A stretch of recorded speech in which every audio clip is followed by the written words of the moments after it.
Radhe Radhe my YouTube family.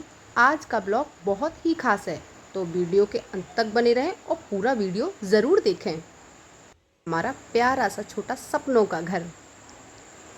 जैसा कि मैंने आपको पिछले ब्लॉग में बताया था कि हम बरसाने से राधा रानी को लेकर आए थे, तो आज हम उनकी मंदिर में स्थापना करवा रहे थे, जिसके लिए हमने अपने घर में एक छोटी सी सत्यनारायण की कथा का पाठ रखवाया था। ये हमारे घर का मंदिर है। राधा रानी की आप सभी पर और हम पर भी ऐसी ही कृपा बनी रहे। इस वीडियो के माध्यम से आप अपने घर पर सत्यनारायण भगवान की कथा भी करवा सकते हैं, क्योंकि हमने पूरी सत्यनारायण कथा का सार इसमें दिया हुआ है। अंत तक बने रहें और मेरे चैनल को आगे के लिए सब्सक्राइब करें, और वीडियो को अगर पसंद आए तो लाइक ज़रूर करें। राधे राधे। पूरा वीडियो ओरिजिनल ऑडियो में है, तो मैं आशा करती हूँ कि आपको वीडियो पसंद आएगा।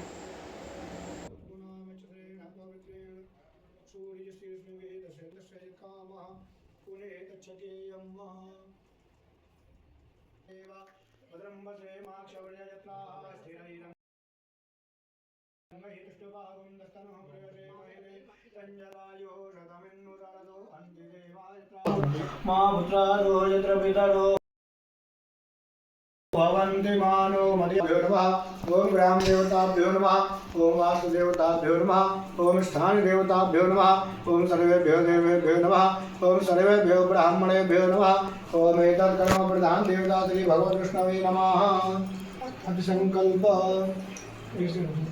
ओम पुरुष सर्वेभ्यो देवेभ्यो नमः। आवाहयामि स्थापयामि पूजयामि। थोड़ी सी इस पे थोड़ी सी चंद्राभरणमयीस्मिन् जातवेदो रामावह जातवेदो लक्ष्मीमन्वकामनिष्ठावृन्दं विन्देयं रामसम्प्रसारणम् अष्टपूर्वाणुतमध्यामस्ते श्रीं देवी मोहवै श्रीमादेवी आदित्यवर्णे तपसोदि जातो वनस्पतिष्ठो वृक्षोत विल्वा तस्सप्लान तपसानन्तु माया अंतरायाश्चमाया लक्ष्मी उपैतमां देवभाग्यदिश्चमनमारः राधवभूतोऽस्मि राष्ट्रेस्मिन् कीर्तिवृद्धिर्ददातुवे चित्तपादाम् अलां वनक्षीर्णास्याम्यहम् अभूतेमा श्रुतिं च सर्वां निरतमेघ्रात् बन्धद्वारां दुरादर्शां मृत्युपृष्ठां परीषणीम् ईश्वरेन्द्रभूतानां काम्यमुपपरित्रियं मनसा कामं महापूर्तिं वाचा सत्यमसीमहि कसुनामृतमन्यस्य महि सुश्रुतां च कर्दमेन प्रजाभूता महि सम्भवकर्दमा श्रियं वादय मेकुले मातरं पतुमालिनी आपाद्यं पुष्पगदानि चिकुली दवसमेघ्रहे त्रिजदेवी मातरं श्रियं वादय मेकुले आर्दां पुष्करिणीं पुष्टिं पिङ्गलां पतुमालिनीं चन्द्रामृतमहीनक्ष्मीं जातवेदुम् आवाह आर्दामयकरणीमिष्टिं सुवर्णामयमालिनीं सूर्यामृतमहीनक्ष्मीं जातवेदुम् आवाह तामावाह जातवेदो लक्ष्मीमन्मकामिनी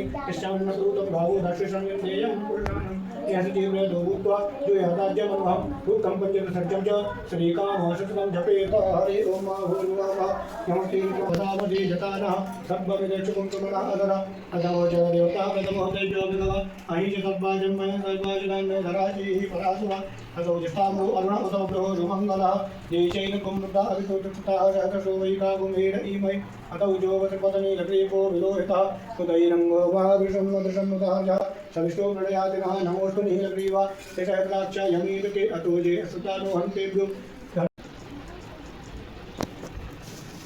ओम राधाकृष्णाभ्यां नमः। शुद्धोदकस्नानं समर्पयामि शुद्धबालः शुद्धबालो मणिवासाशनः श्रीकारिदक्षुश्रीकाय पुष्पदय कर्णायामृता रौद्रणोरूपः पार्यन्यः भस्मञ्च इदं कुटीरो इदं शुद्धोदकं शुद्धोदकम् इदं शुद्धोदकं शुद्धोदकम् इदं शुद्धोदकं शुद्धोदकं वस्तु बनाने यही में वस्तु यही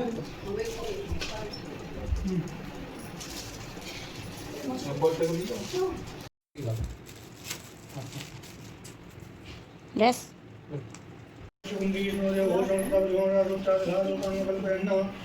नैवेद्यं समर्पयामि विष्णवे नमः। एक बार जल छोड़ दो। नैवेद्यं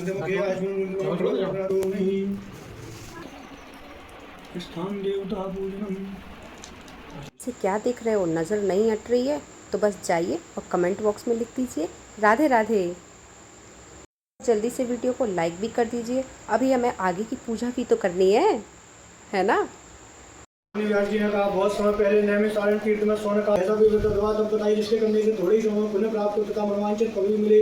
ऐसी कथा सुनने की हमारी बहुत प्रबल इच्छा है। इस प्रश्न शास्त्रों के क्या था कि सूर्य जी ने कहा, हे वैष्णव पूछिए, आप सभी प्राणियों के एवं कल्याण की बात पूछिए। अब मैं शेष को आप लोगों से कहूँगा, जिसे शेष मुनि नारद जी ने श्री लक्ष्मण भगवान से पूछा था, श्री लक्ष्मण भगवान ने मुनि शेष नारद जी को बताया था। आप सभी श्रोतागण यह कथा ध्यान से सुना। मुनि शेष नारद दूसरों के कल्याण हेतु सभी लोगों में घूमते हुए एक समय मृत्यु लोक में आ पहुंचे। यहाँ बहुत सी योनियों में जिनमें प्राय सभी मनुष्यों को अपने कर्मानुसार अनेक कष्टों से पीड़ित देकर उन्होंने सोचा कि किस यत्न के करने से इन प्राणियों के कष्ट का निवारण हो सकेगा। मन में ऐसा विचार कर श्री नारद विष्णु लोक को गए। वहाँ श्वेत वर्ण और 4 भुजाओं वाले देवों के ईश नारायण, जिनके हाथों में चक्र, शंख, गदा और पद्म थे तथा वरमाला पहने हुए थे, को देखकर उनकी स्तुति करने लगे। नारद जी ने कहा, हे भगवान, आप अति शक्तिमान है, मंत्रता वाणी भी आपको नहीं पा सकती, आपका आदि मध्य अंत भी नहीं है, आप निर्गुण सृष्टि के कारण भक्तों के कष्टों को नष्ट करने वाले हो, आपको मेरा शत शत नमन है। नारद जी से इस प्रकार की वार्ता सुनकर विष्णु भगवान बोले, हे योगीराज, आपके मन में क्या है, आपका किस कार्य हेतु यहाँ आगमन हुआ है, ये संकोच मुझसे कहो। तब मुझे नारद ने कहा, मृत्यु लोक में सब मनुष्य जो अनेक योनियों में पैदा हुए हैं, अपने अपने कर्म द्वारा अनेक प्रकार के कष्टों के कारण दुखी हैं। हे स्वामी, यदि आप मुझ पर ध्यान रखते हैं तो बताइए कि उन मनुष्यों के सब कष्ट थोड़े से ही प्रश्न किस प्रकार दूर हो सकते हैं। श्री विष्णु भगवान ने कहा, हे नारद, मनुष्य की भलाई तो तुमने बहुत उत्तम प्रश्न किया है। जिस वृत्ति करने से मनुष्य कष्टों से छोड़ जाता है, वह व्रत मैं तुमसे कहता हूँ, सुनकर पुण्य प्रदान करने वाला उत्तम व्रत है जो आज मैं तुमसे कहता हूँ। सत्यनारायण भगवान का यह व्रत विधि विधान पूर्वक संपन्न करने पर मनुष्य इस धरती पर सभी प्रकार के लोक का वर्णन ज्ञान मोक्ष प्राप्त करता है। भगवान के ऐसे वचन सुनकर नारद मुनि बोले, हे भगवान, उस व्रत का विधान क्या है, फल क्या है? इससे पहले किसने एक प्रकार की व्याधियों को दूर करने वाला, यह व्रत सब स्थानों पर विजयी दिलाने वाला है। श्रद्धा और भक्ति के साथ किसी भी दिन मनुष्य संध्या के समय श्री भगवान की ब्राह्मण और बंधुओं के साथ पूजा करे, भक्ति भाव से केले का फल, नैवेद्य, घी, शहद, शक्कर अथवा गुड़, दूध और गेहूं का आटा सवाया लेवे, ब्राह्मणों को भोजन कराए। इसके पश्चात ही स्वयं भोजन करें। रात्रि में श्री भगवान के गीत आदि का आयोजन कर श्री भगवान का स्मरण करते हुए समय व्यतीत करें। इस तरह जो मनुष्य इस व्रत को करेंगे उनकी सभी मनोकामना अवश्य पूर्ण होगी।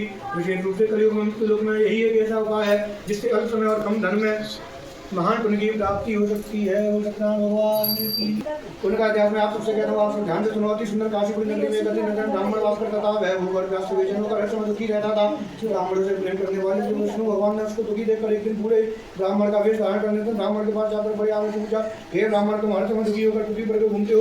हे श्रेष्ठ ब्राह्मण, अपनी व्यथा मुझसे कहो, मैं सुनना चाहता हूँ। कष्टों से गणेश ब्राह्मण ने कहा, मैं अपने धर्म ब्राह्मण हूँ, भिक्षा के लिए पृथ्वी पर मारा करता हूँ। हे भगवान, यदि आप इससे मुक्ति पाने का कोई उपाय जानते हो तो कृपा कर मुझे बताइए। तब वृद्ध ब्राह्मण का धारण किए हुए श्री विष्णु भगवान बोले, हे ब्राह्मण, सत्यनारायण भगवान हनुमान जी को देने वाले हैं, इसलिए तुम उनका विधि पूर्वक पूजन करो, जिसके करने से मनुष्य सब दुखों से मुक्त हो जाता है। दरिद्र ब्राह्मण को व्रत का संपूर्ण विधान बतलाकर बूढ़े ब्राह्मण का रूप धरे सत्यनारायण भगवान अंतर ध्यान हो गए। ब्राह्मण ने जिस व्रत को बतलाया, मैं उसको अवश्य विधि विधान शेयर करूंगा, ऐसा निश्चय करवा था। ब्राह्मण घर चला गया, परंतु रात को ब्राह्मण को नींद नहीं आई। अगले दिन भाई जल्दी उठा सत्यनारायण भगवान का व्रत करने का निश्चय कर भिक्षा मांगने के लिए चल दिया। उस दिन उसको भिक्षा में अधिक धन मिला, जिससे उसने पूजा का सारा सामान खरीदा और घर आकर अपने बंधु बांधवों के साथ विधि पूर्वक भगवान सत्यनारायण का व्रत किया। इसके करने से वह गरीब ब्राह्मण सब कष्टों से जुड़कर अधिक धनवान हो गया। उस समय से वह ब्राह्मण हर मास व्रत करने लगा। सत्यनारायण भगवान के व्रत को जो शास्त्र विधि के अंदर लागू करेगा वह सब कष्टों से जुड़कर मोक्ष को प्राप्त करेगा। जो भी मनुष्य सत्यनारायण भगवान का व्रत करेगा वह सब कष्टों से जुड़ जाएगा। इस तरह नारद जी से सत्यनारायण भगवान का कहा हुआ है। मैंने तुमसे कहा, हे श्रेष्ठ ब्राह्मण, और मैं व्रत को किया, हम सब सुनना चाहते हैं, कृपा कर हमको सुनाइए। मुनि से ऐसा सुनकर सूत जी ने कहा, हे मुनिवर, भगवान का चरणामृत लेकर भोजन करने के पश्चात अपने घर को चला गया। अगले दिन ने अपने मन में संकल्प किया कि आज गांव में लकड़ी बेचने से जो भी ऋण मिलेगा उसी से भगवान सत्यनारायण का शेष व्रत करूंगा। मन में ऐसा विचार कर वह पूरा लकड़हारा लकड़ियों का गट्टा अपने सिर पर रखकर जिस नगर मिला तो वह पूरा लकड़हारा बहुत प्रसन्न होकर पके केले का फल, पके केले, शहद, शक्कर, घी, दुग्ध और गेहूं का चूर्ण इत्यादि भगवान के व्रत की सभी सामग्री लेकर अपने घर को आ गया। मैं आगे की कथा कहता हूँ, सुनो। प्राचीन काल में के नाम का एक महान ज्ञानी राजा था। वह जितनी और सत्य रखता था, प्रतिदिन मंदिर में जाता था, गरीबों को धंधे करने के दुखों को दूर करता था।